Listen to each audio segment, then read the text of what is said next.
I have this tooth stuck in my mouth. I dressed up like a vampire for work, but now it's stuck in my mouth and I can't get it to come out. So, that's a thing. But I'm happy with Motor City Nerds. Hi to the new subscribers. We're finally gonna talk about the House of the Dragon finale. I'm conflicted because Vhagar is my favorite dragon.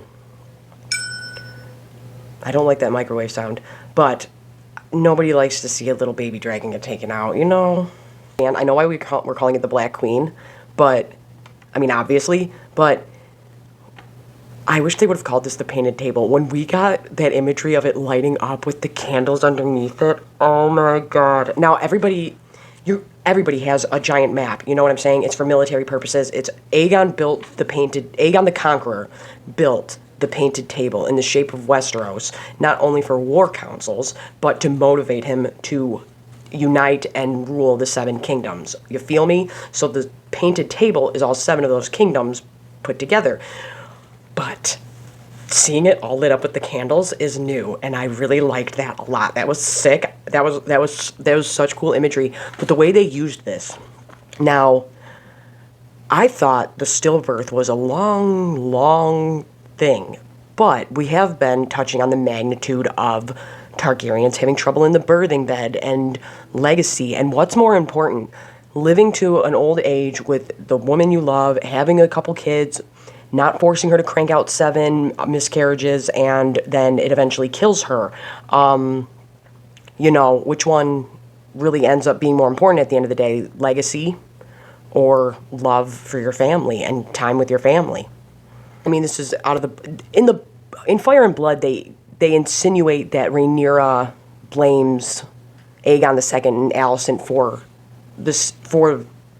miscarrying and having the stillbirth, but history's wrote by the winners, and so everything in Fire and Blood's kind of subjective, and I always just took it as the stress of war was just too much on this pregnancy, plus Targaryen jacked up incest genes, so that's a whole thing, but that's how I always took it. But in this, it's insinuated that, like, that Aegon II caused this to happen to her, and that's what she believed, but they kind of just want to make her sound like a hysterical woman, and theoretically it's like, oh, the stress of that might have been the reason why. But I really loved the flashing to the images of the dragon, because I'm like, oh my god, we're getting it, because Daenerys has tons of dragon dreams. That's very, what did King Viserys say? He said, many of us have been warriors or something, and then he says, oh, many of us have been dragon riders, very few of us have been dreamers. Who saved House Targaryen? Dany's the dreamer. And I liked that. I really did. And to have her getting those images while she's having the contractions, like, very similar to Daenerys, having her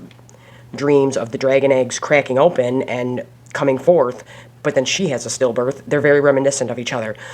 But I liked how they did this, because like I said, that's kind of what happens in the book with Daenerys, is we get dragon dream images popping up. So I really liked that happening. But the symbolism of wrapping him while on the Painted Table, the end of what becomes the downfall of your house, it's very symbolic. And I love the way that, I mean, I think we're all loving Daemon, but the way he has emotion when these things happen.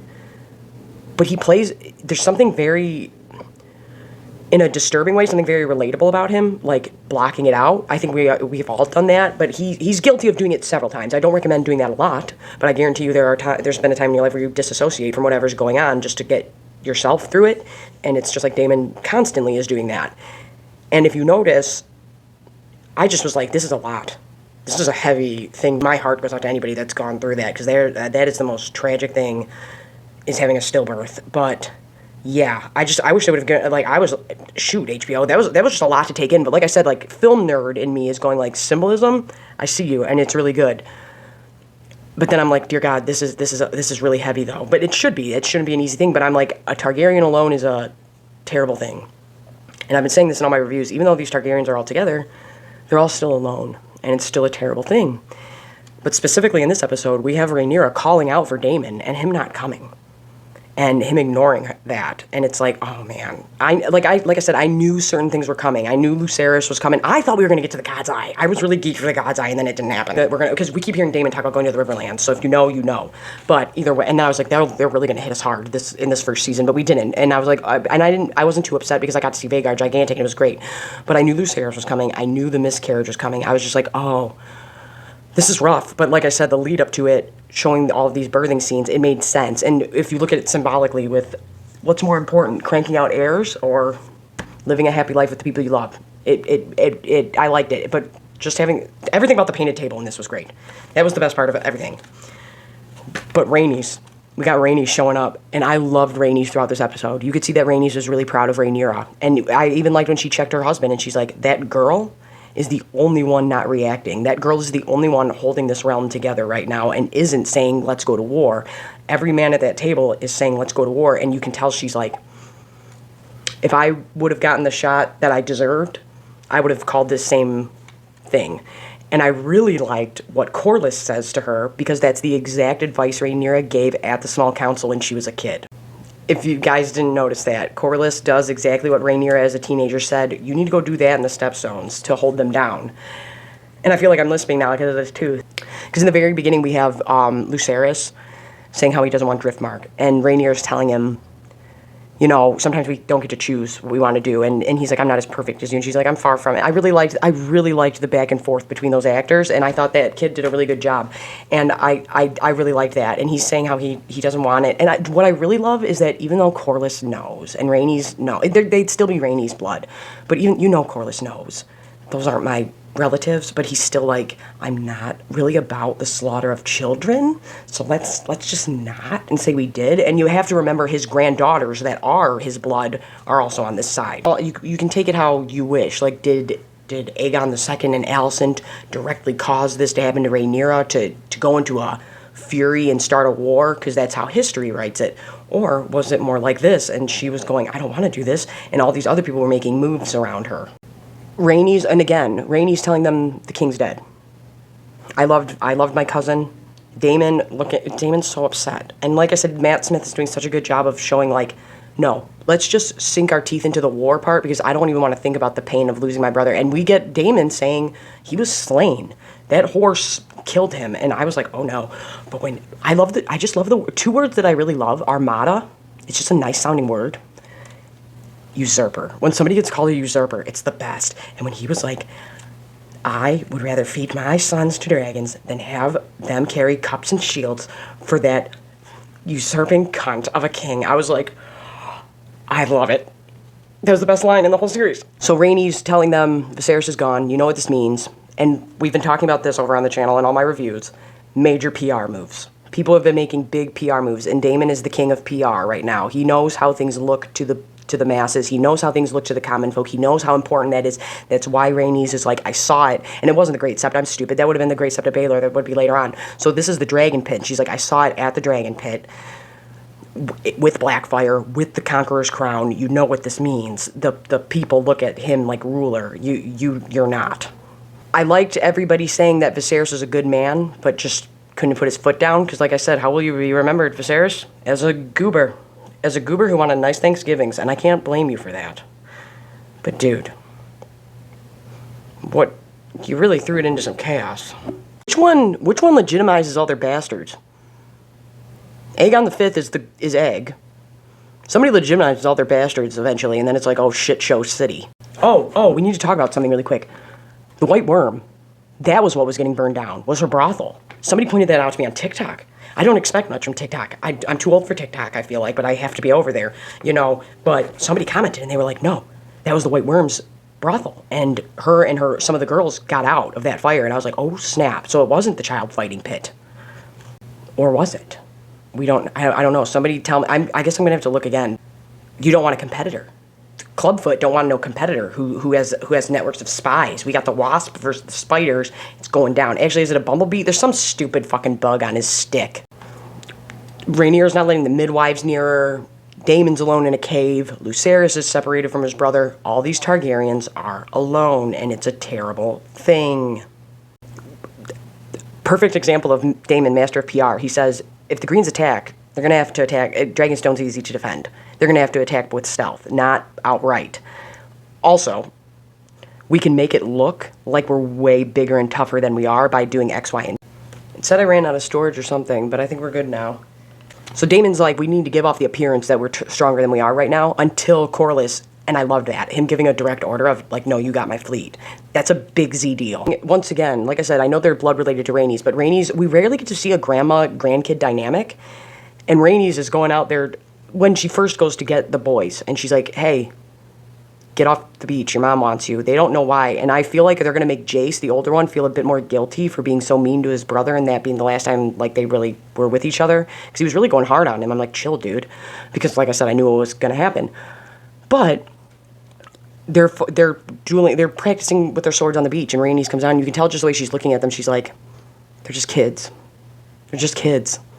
They're my family, and they're just kids.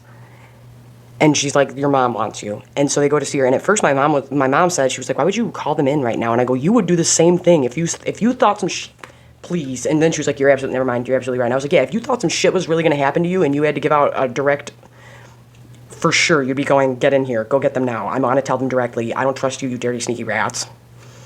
Daemon's making moves behind Rhaenyra's back. Her son trying to check him. Jace was like, stop. That kid's got a temper, and he's got some balls.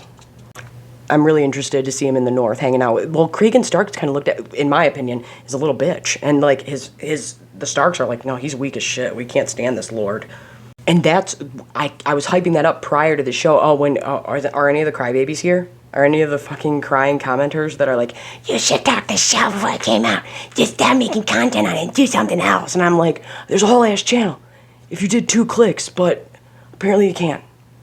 I don't really know how I feel about them continuing to give Daenerys quotes to people, because I feel like by doing that you take away the magnitude of them, but I get it. And so, but I liked when Daemon said die screaming. I thought all the dragons looked great this episode. Caraxes coming out was sick. Him being like, I'll show you loyalty, but I wish they would have burned one of them. Oh my god. And then we'll get to it, because I think this was like the best part, was Sir Eric kind of stole the show. But all this, a ton of stuff happens during Rhaenyra's labor, and she says, Jace, remember, you're the heir after me, and I am super interested. And like I said, I was saying this before the show aired, because we got to see the Starks in this family unit and how much we liked and cared about them, how much of these Starks are going to be different. And we haven't gotten to, the only Targaryens we got to see together were Viserys and Daenerys. We got Maester Aemon, but he's the best one. But either way, we didn't get to see a family dynamic from this house, and so I was really interested to see how they were going to depict who's in it for power, who actually loves each other, who wants the Iron Throne, how's it really going. And I was really interested to see that, because we get to see that with the Starks in Game of Thrones, but we don't get to see the Starks be like plotty and schemy. When we think of Starks, we think stoic and loyal, and these ones, I kind of want to see them get plotty with it, because I'm like, yeah, I don't think they're big fans of Cregan Stark, right? They're like, he's kind of a punk ass, and that's not really tolerated in the North. But she does say, when one of the sons asks, where's Daemon, she said, gone to madness. I was like, oh, there it is. She said the painted table, wrapping him up, and having the funeral turn into her coronation, I really, really liked that.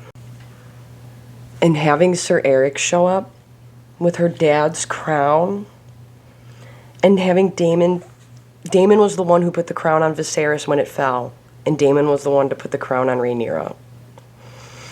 And you could tell it hurt his feelings, missing his brother. The transition of it. And I loved having Rhaenys in the background, not kneeling. And this is really annoying me now. And they didn't off Corlys. I was afraid they were going to off Corlys off screen. I was like, they better not. But, and I didn't know if they were going to move things forward. Also, where's the 4th kid? I just realized that. I was like, where's Darren at? But they're like, Sea Snake's on his way. And like I said, I really loved him giving up his ship. After her coronation, I loved everybody putting their swords up before going to the small council meeting. I loved them honing in on those little things.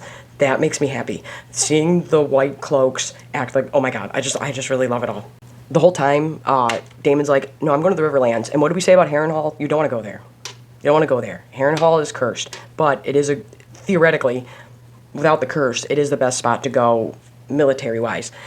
And he's like, I'm going to go argue with Huster Tully. Now, not Huster Tully, Grover Tully, right? Whoever's running the Riverlands. Catelyn Stark's maiden name, the Tullys. Brendan Blackfish, my main man, her uncle, is my favesies. But River Run is secretly one of my favorite castles. But in this episode, I got to see my favorite castle, Storm's End, with my favorite dragon outside of it, Vhagar. And I really loved that. We also find, I totally forgot, we have Vermithor, which would have been Daemon's dad's. So Daemon and Viserys' dad's dragon was Vermithor, Sea Smoke, and we have Silverwing, and we have Silverwing running around. And I love the way that Viserys and Daemon both appreciate their heritage and their history in separate ways.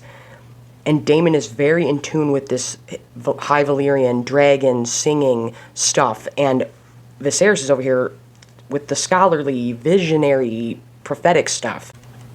But then Daemon says, I've been stashing eggs.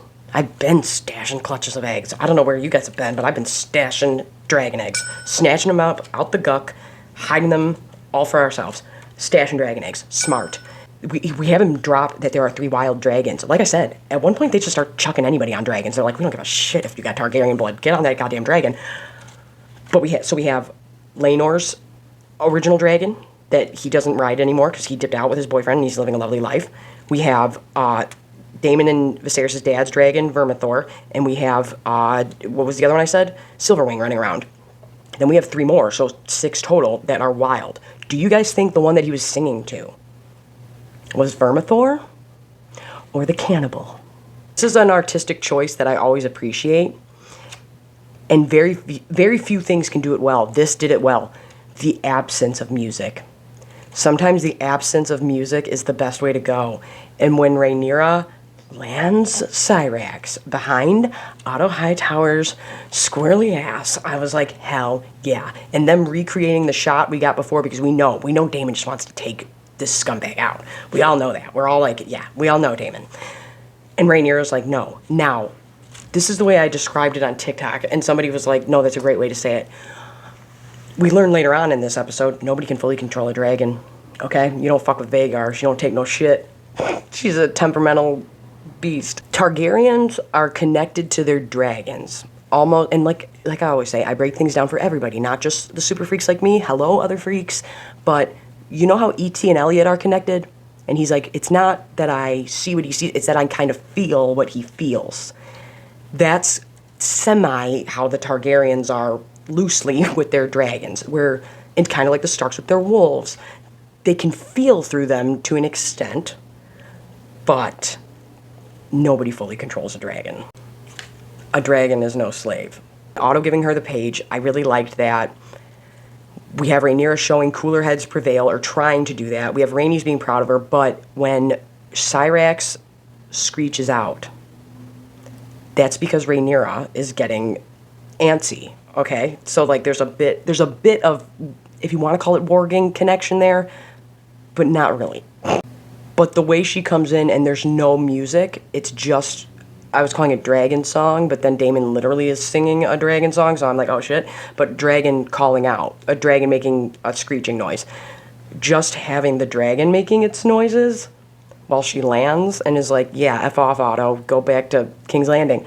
I thought that was a really smart choice, and it worked. But because Rhaenyra's getting worked up and is like, okay, that's why Syrax calls out. Do you guys get what I'm saying? The E.T. and Elliot thing here? Oh, we got the dagger. And believe me, we're going to talk way more about this, guys. I walked off the job at work. I've never done that in 10 years.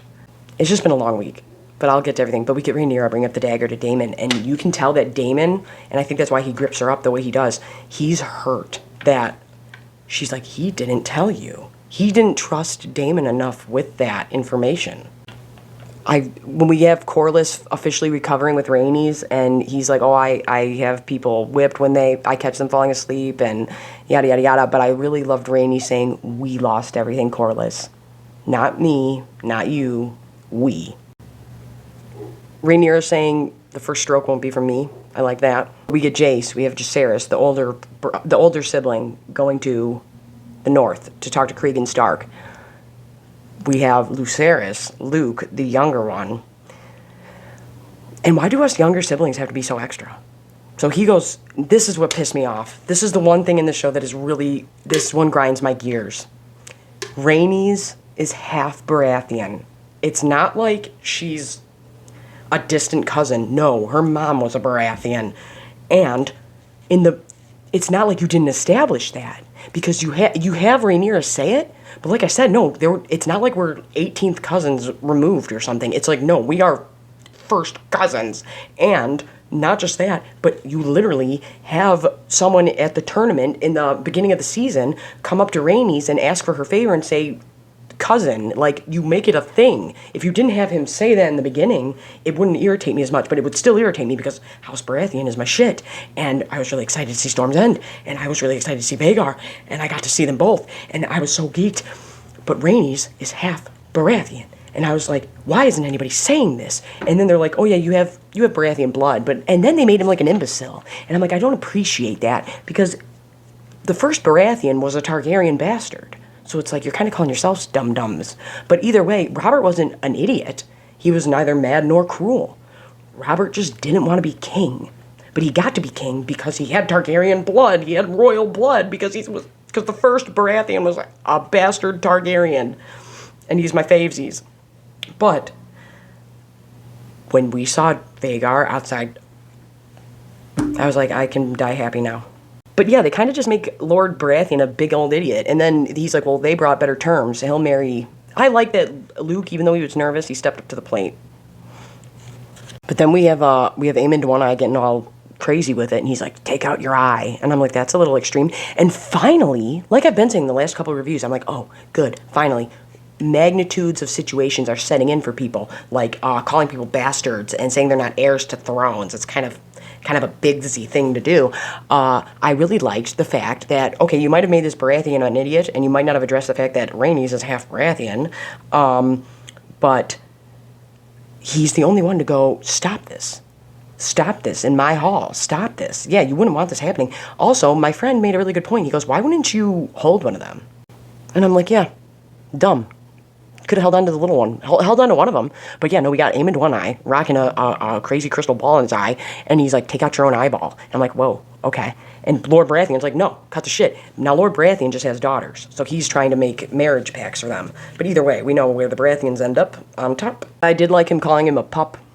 And I was like, oh. But he tried. He tried. And I liked that he stood by and was like, no, I'm betrothed. I can't do that. I won't break my word. And I thought Baratheon was going to change his mind a little bit, but it's like, obviously you want to keep bringing up the North, the Vale of Arryn, the Tullys, and the Baratheons, because when they all unite later on in Robert's Rebellion, they take down the Targaryens. So I understand what you're doing there, but either way, that part I'm going to nip. That part, when I talk about these things, there's the film nerd in me that's like, okay.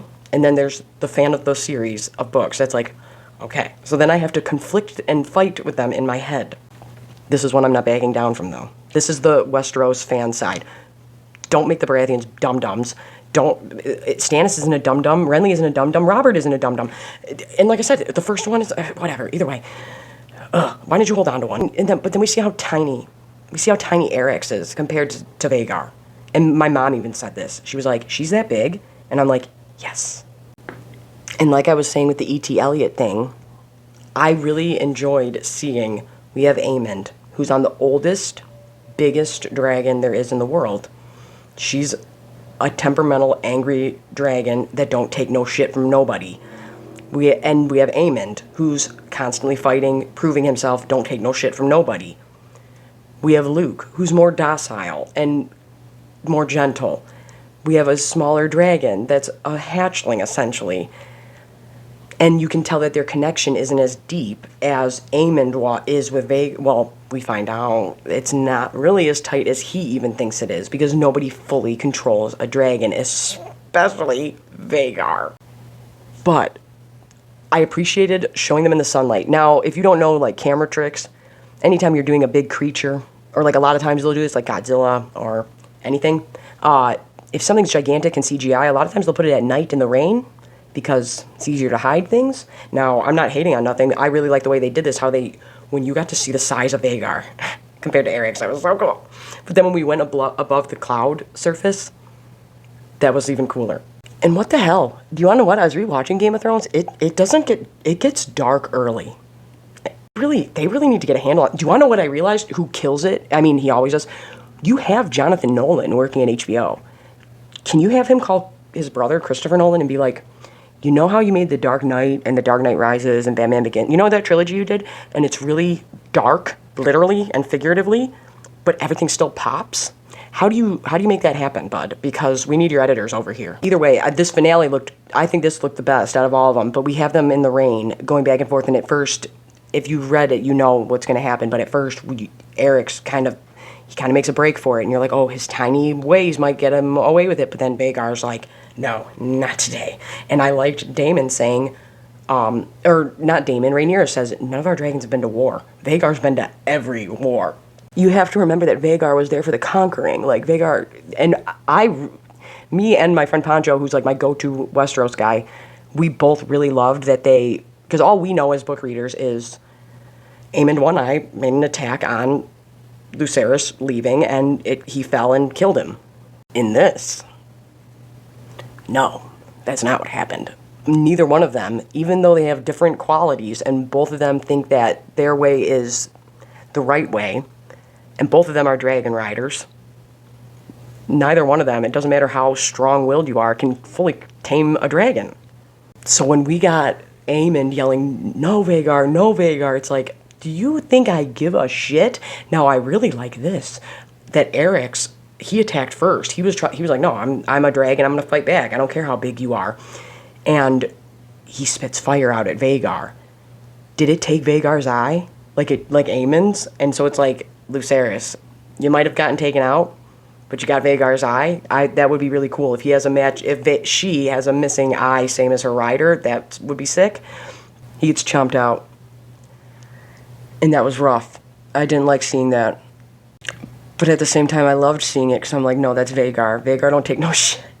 Vagar's ready to go. You don't want none of Vagar. Aemond yelling no. Now he has to go home to King's Landing and tell his mom, yeah. Remember when everyone said I accidentally started a war? Maybe I shouldn't have jumped on my dragon like an arrogant prick and chased after my cousin. Is it his cousin? Wait. It'd be his half-sister. It'd be his nephew. Oh yeah, I'm dumb. He's constantly bringing that up. Don't worry, you have an uncle too, buddy. If you know, you know. But we'll save that for the next video. We have Daemon telling Rhaenyra and her turning around like, no, it's on now.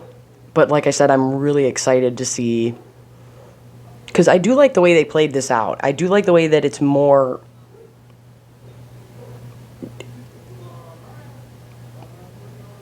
who's here? Hey, something's going on outside that I'm going to go check on in a second. It's really foggy out, be careful. I don't know where I left off at. All I know is that Vagar's gigantic, awesome. I really liked it. Oh, we have Rhaenyra finding out. And now it's on. And like I said, I like the way they balance this out, where it's like, everybody feels a certain kind of way. Some people hate Alicent, some people hate Rhaenyra, some people like Rhaenyra, some people like Alicent. I'm personally a Rhaenys stan, so it's like, but I am cheering for the Blacks, obviously. But then I'm like, but I like the way they balance this out towards the end. They make you feel one way, and then they balanced it out a little bit. And I liked the way they did that, both for newcomers to the story and to people like me. That keeps it fun, that keeps it popping. I like that. But I'm Abby with Motor City Nerds. Like, share, subscribe, comment. Later tonight, I'll be on, God, if I wake up on time, shoot. I'll be on the Legal Aliens podcast, and last time I was on there, they're on Twitch, they're on YouTube, they're super fun. I love going, I can't believe they have me on. They have, like, an official setup and, like, real equipment, and I'm just over here screaming by myself about dragons, so I'm like, thank you for having me on. But I'm going to be on there live tonight at 6, and I think we're ranking Harry Potter movies, so that'll be fun. I was just hoping we'd get to the God's Eye, but that was just wishful thinking. I knew we probably wouldn't, but I'm Abby with Motor City Nerds. Comment, like, subscribe, welcome to the new people. I gotta get this out of my mouth.